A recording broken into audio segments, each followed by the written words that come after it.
Bonjour, nous avons aujourd'hui des personnalités qui ont accepté de répondre à nos questions et je les en remercie bien sûr. On va parler de tourisme d'affaires avec eux. Déjà, première question, je voudrais m'adresser à Monsieur Sarkozy.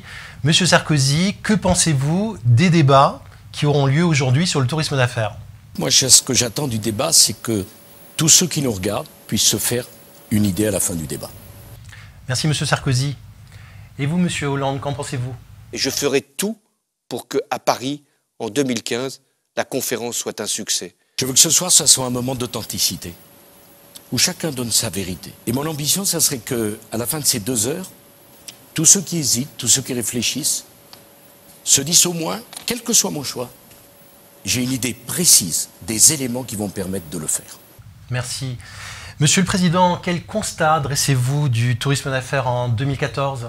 L'année 2014 fut une année rude, jalonnée d'épreuves de toutes sortes. Monsieur Hollande, par ailleurs, quelles actions du coup préconisez-vous pour l'année 2015? Plus d'efficacité et moins de dépenses. Et je sais que vous y êtes prêts. Et c'est ce que nous allons faire encore en 2015. Et Monsieur le Président, avez-vous une idée du volume de congressistes qui sont venus depuis le début de l'année en France? Depuis le début de l'année, 350 000 personnes ont franchi la Méditerranée. Et Monsieur Hollande, pour l'année 2016, doit-on s'attendre à une croissance pour le tourisme d'affaires? La croissance, elle pourra être de 1,5% l'année prochaine. C'est l'objectif que nous allons fixer. Il est raisonnable. Merci Monsieur le Président. Madame Morano, que pensez-vous de cette estimation faite par Monsieur Hollande à propos du tourisme d'affaires?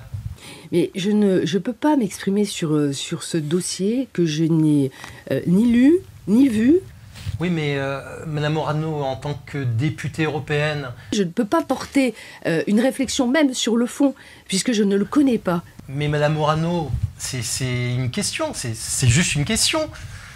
Oui, Jean-Claude? Et à force de formuler cette question, tu deviens cette réponse. Merci Jean-Claude pour cette pensée profonde. À présent, parlons des prestataires du tourisme d'affaires. Monsieur Hollande, à votre avis, que doit-on attendre de ces prestataires? C'est de tout faire, tout entreprendre, de tout donner, libérer les énergies, simplifier la vie. Monsieur le Président, face à la dureté des relations qui existent entre les commanditaires dans le tourisme d'affaires et les prestataires, à votre avis, que faudrait-il faire? Je crois à la persévérance, à la constance, au travail dans la durée. Quelque chose de plus à ajouter à propos du tourisme d'affaires? Nadine Morano, peut-être? Que voulez-vous que je vous dise de plus sur ce sujet? Rien. Eh bien, merci à tous d'être venus à ces rencontres sur le tourisme d'affaires et de vous être déplacés à Paris. Mais voilà, non, mais c'est toujours une ville que j'aime bien venir.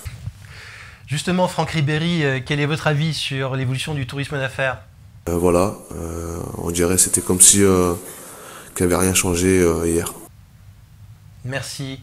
Pour terminer, nous avons Monsieur Raffarin qui a souhaité nous délivrer quelques mots de conclusion. Win the yes, need the no to win. Again the no. Attendez, Monsieur Raffarin, je n'ai pas entièrement bien compris. Est-ce que vous pourriez répéter? Win the yes, need the no to win. Again the no.